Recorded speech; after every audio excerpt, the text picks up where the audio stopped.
細個嗰陣，我總係相信有一日會有一個人腳踏七色彩雲嚟接我。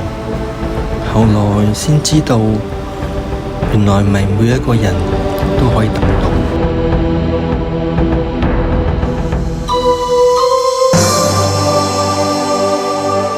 當至尊寶戴上緊箍咒嗰一刻，佢終於有能力救紫霞，但亦再冇資格陪佢走落去。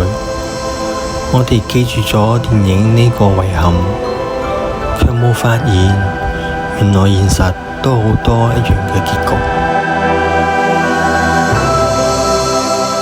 喺過去嘅一段歲月，我哋一齊行過大街，路過小巷，分享過美食，亦曾經寫出過未來。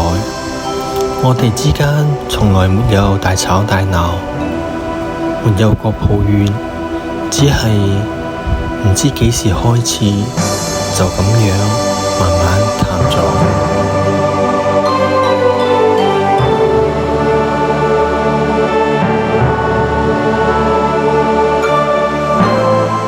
後來命運將我哋帶到同一個路口，望住你，我以為自己會喊，點知最後我都係輕輕講咗一句唔見啦。